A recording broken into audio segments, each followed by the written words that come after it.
오늘도 클릭해주셔서 감사합니다. 구독과 좋아요 부탁드립니다.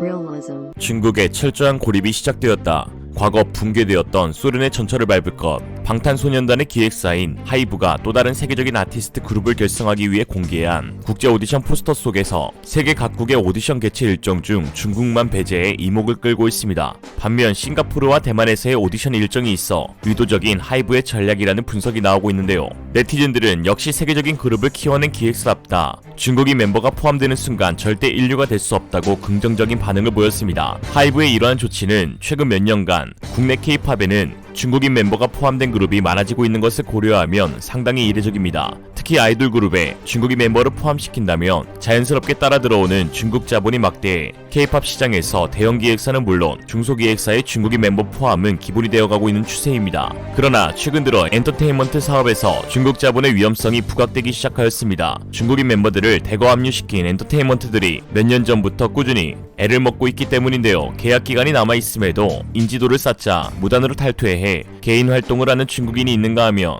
인권 탄압 문제로 세계의 비판을 받고 있는 중국을 보위하며 신장 목화 지지선언, 홍콩 경찰 지지선언, 항미 원조 지지 등 연달아 SNS에 게시해 큰 논란이 되기도 하였습니다. 따라서 하이브의 이 같은 결정은 중국의 멤버를 독이 든 성배로 판단한 것으로 볼 수 있습니다. 앞서 중국은 BTS의 벤플리트상 시상식 수상 소감 중 우리는 양국이 함께 겪은 고난의 역사와 수많은 남성과 여성의 희생을 영원히 기억해야 한다는 발언에 대해 크게 반발하였습니다. 양국이라는 표현이 한국과 미국을 의미하는데 이런 발언은 중국 군인들의 희생을 무시한 것이다 라고 하였죠. 그럼 뭐 우리를 향해 총구를 겨는 중공군의 넋을 기리라는 건가요? 중국 아니랄까봐 참 가지가지합니다. 하이브가 중국 오디션을 배제하며 중국인 멤버 제외의 뜻을 시사하자 중국 네티즌들은 애써 폭발하는 열등감을 꾹꾹 억누르며 괜찮다, 우리끼리 잘할 수 있다, 중국도 충분히 세계적인 아티스트를 만들 수 있다 라고 스스로 위로하고 있습니다. 아시다시피 당연히 중국 아이돌이 세계를 석권할 일은 있을 수 없으며 여기에 한계를 느낄 중국 언론들은 머지않아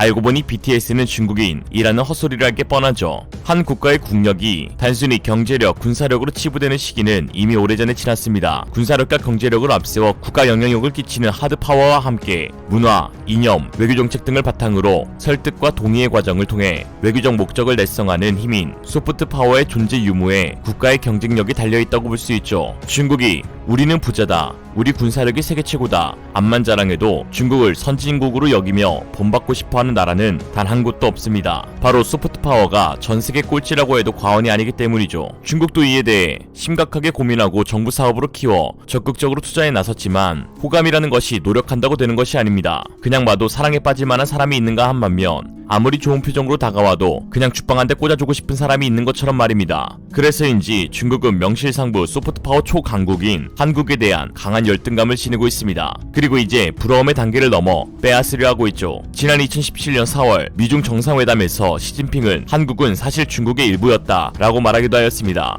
중국의 수많은 역사에서 알 수 있듯이 만들지 못하면 빼앗으라는 전략입니다. 인접국의 전통 문화를 자국 문화의 아류로 취급해 독자성을 부인하려는 이런 경향은 중국의 굴기와 맞물리면서 거세지고 있습니다. 특히 시진핑 체제 이후 중화민족주의와 국가에 대한 애국심을 강조하는 교육을 집중적으로 받은 세대가 본격 등장하면서 문화 공정의 빈도와 강도는 더해질 전망입니다. 스스로 대국이라고 과시하는 중국의 이런 태도는 한마디로 좀스럽기 짝이 없죠. 중국의 이런 좀스러운 열등감은 빈약한 자국 문화로 인해 발생합니다. 중국은 문화대혁명을 거치면서 자신들의 손으로 자국의 전통 문화를 말살하다시피 했습니다. 중국 역사상 어떤 침략이나 전난도 문화대혁명만큼 중국의 문화를 파괴하지 못했습니다. 본래 문화대혁명이라는 용어도 마오쩌둥 생전에 마오쩌둥과 홍위병이 만든 용어였으며 마오쩌둥 사후에도 공산당의 권위를 무너뜨릴 수 없었기에 혁명이라 부르는 것일 뿐 실상은 권력욕에 찌든 학살자가 자기 권력욕을 위해 수많은 국민들을 부추겨 나라를 갈아버린 사건일 뿐입니다. 마찬가지로 음악, 미술, 영화, 체육, 소설, 만화, 심지어 애니메이션까지 거의 모든 분야에서 어이없는 정책과 숙청이 벌어졌고 중국 문학에도 당연히 치명적인 타격을 입었습니다. 한 전문가는 중국이 자랑하던 4,000년의 전통이 홍위병들에 의해 한순간에 몰살되어 복구 불가능 상태에 이르렀다고 평가하고 있습니다. 하지만 반면 대한민국은 전통 문화를 잘 보존하면서 이를 바탕으로 세계적인 문화 강국으로 부상했습니다. 세계 유수 영화제에서의 각종 수상, K로 상징되는 음악, 드라마, 음식 등 세계적 브랜드로 성장한 한국의 문화에 대한 견제와 위기감, 열등감이 복합적으로 나타나는 게 지금의 중국의 문화 공정입니다. 삼계탕, 김치, 한복 등 한국 고유의 문화를 갖고 싶어 환장하는 중국. 반면 중국이 조금이라도 묻어있으면 가진 것도 내다버리는 한국. 누구한테 하자가 있는지는 이것만 봐도 다 아실 것입니다. 오죽하면 해외 언론들도 중국은 한국을 롤모델로 삼고 배워야 한다고 할까요? 중국은 열등한 소프트 파워를 기르기 위해 국가 중심의 백신 외교, 공자학원, 차이나타운, 1대1로를 추진하고 있지만 이는 오히려 역효과를 불러일으키며 반중국가로 돌아서게 하는 시발점이 되었습니다. 지난 3월 초 미국의 여론조사 기관인 퓨리서치 센터에서 조사한 바에 의하면 미국 성인 가운데 중국을 협력국이라고 생각하는 사람은 전체의 9%에 불과했습니다.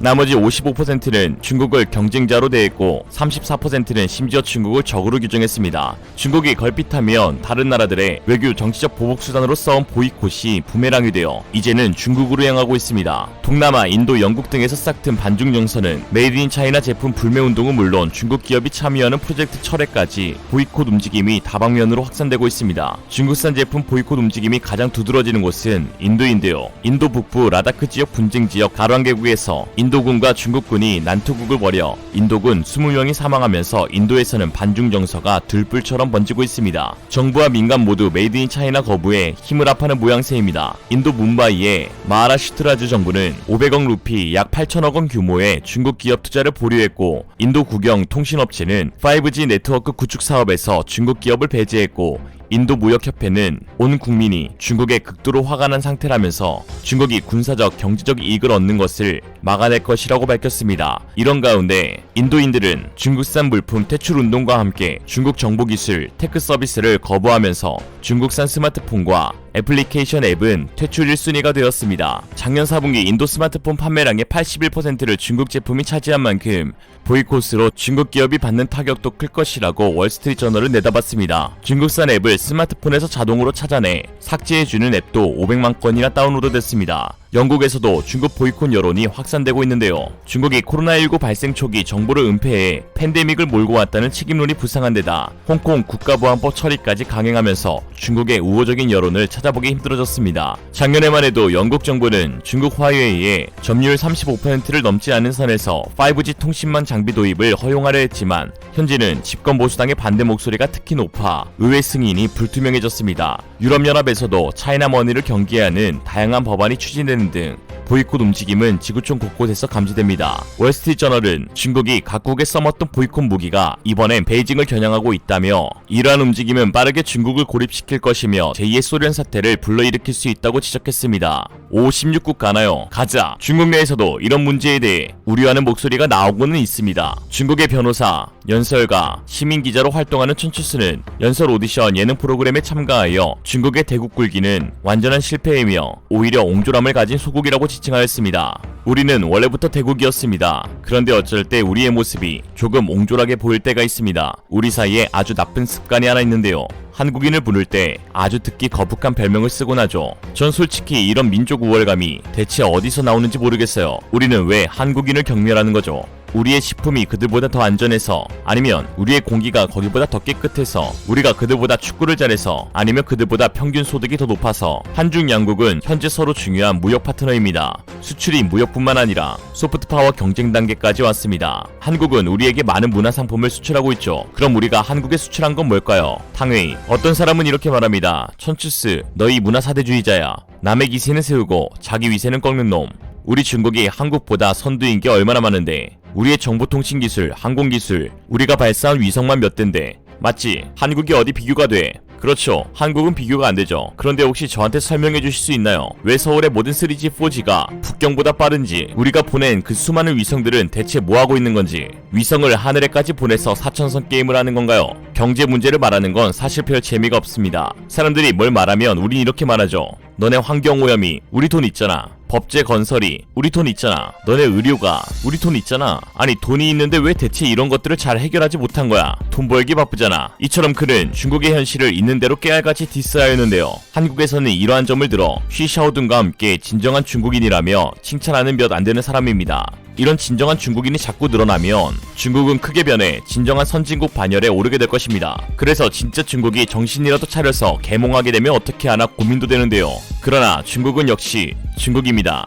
천추스는 갑작스럽게 실종되었고 언론 보도에 따르면 공공질서 문란죄 명목으로 징역 1년, 집행유예 불가를 선고받아 1년 실형을 살게 되었다는 소식이 전해졌습니다. 2021년 3월 31일 천추스가 석방되어 칭다오의 부모집으로 돌아왔지만 턱관절에 큰 손상을 입었고 수술을 받아야 한다고 전해졌습니다. 1년 동안 무슨 험한 일을 당했는지 안 봐도 뻔한 일이죠. 중국은 바뀔 수가 없습니다. 천안문 이후로 진짜 중국인들은 남아나지 않았기 때문에 오늘의 결론, 중국은 소국이라 하기에는 쓸데없이 땅이 크고 대국이라 하기에는 속이 너무나 좁고 중국이라고 하기에는 하는 짓에 중간이 없으니 그냥 개새끼라 하자. 이상으로 리얼리즘이었습니다. 여러분의 생각은 어떠신가요? 현명하고 지혜로운 여러분의 의견을 지금 댓글에 남겨주세요. 감사합니다.